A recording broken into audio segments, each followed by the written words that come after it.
In June 1944, the Pacific War had reached a breaking point.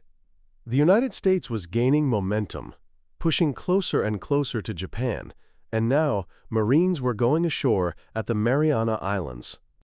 To stop the U.S. advance, Japan committed the centerpiece of its remaining naval strength, the mobile fleet, 9 carriers, several battleships and cruisers, alongside dozens of destroyers, poured into the Philippine Sea under Vice Admiral Gisaburo Ozawa.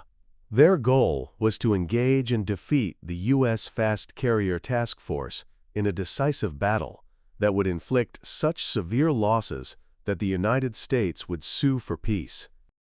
Hoping for a repeat of its stunning victories of the early 1940s, the Imperial Japanese Navy was not the same force that had struck Pearl Harbor.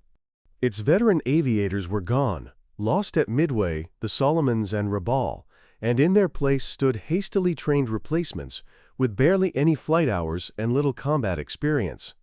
Worse, Japan's plan had been compromised months earlier when Admiral Manichi Koga's plane crashed in the Philippines, allowing Allied intelligence to recover Japan's entire strategy.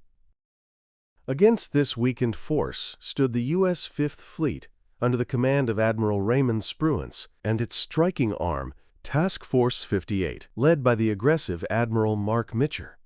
15 carriers, staffed by combat-hardened pilots, formed one of the most formidable naval aviation forces the world had ever seen. On June 19, 1944, the Japanese launched their first strike, hundreds of planes arcing through the morning sky. American radar picked them up early as fighters from carriers like Enterprise and Lexington raced to intercept. The Japanese pilots never had a chance. American aircraft tore through their formations, and those who managed to slip past the fighters were met with walls of proximity-fused anti-aircraft fire. Japanese planes fell from the sky in clusters. One pilot from Lexington, returning from the melee, described the slaughter. "Hell, this is like an old-time turkey shoot," and the nickname stuck. 4 major waves of Japanese strikes were launched that day. Each met the same fate. By nightfall, over 300 Japanese aircraft had been destroyed, a crippling loss that effectively ended Japan's carrier operations.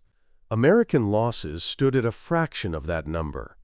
While the battle in the air raged above, American submarines hunted below. USS Albacore found and torpedoed the Japanese flagship Taiho, Ozawa's newest and most powerful carrier. Hours later, USS Kavala struck Shokaku, one of the last carriers at Pearl Harbor, and sent her to the bottom. With 2 carriers gone and their air groups annihilated, Japan's ability to mount further strikes evaporated. On June 20th, the United States seized the initiative. Late in the afternoon, Mitcher ordered a long-range attack against the retreating Japanese fleet, knowing his pilots would have to return in darkness with dangerously low fuel. More than 200 American planes found the Japanese fleet, sinking the light carrier Hio and damaging several other ships. The return was its own ordeal. Low on fuel, pilots searched for carriers in darkness. Mitcher made a risky call and ordered every ship to turn on its lights, illuminating the sea in a glowing beacon visible for miles. Destroyers also fired star shells to outline the fleet. Even so, 80 planes ditched or crashed attempting to land. The scale of the American victory was unmistakable. The Imperial Japanese Navy had lost 3 carriers and nearly all their remaining trained pilots. It was a defeat from which Japan could not recover. Most Japanese carriers would spend the rest of the war in port. The Battle of the Philippine Sea marked the end of Japanese carrier aviation, and the moment the United States seized uncontested control of the Pacific skies. 4 months later at Leyte Gulf, Japan would commit its carriers to battle once more, but as decoys that launched almost no aircraft. Their air wings died in the Philippine Sea,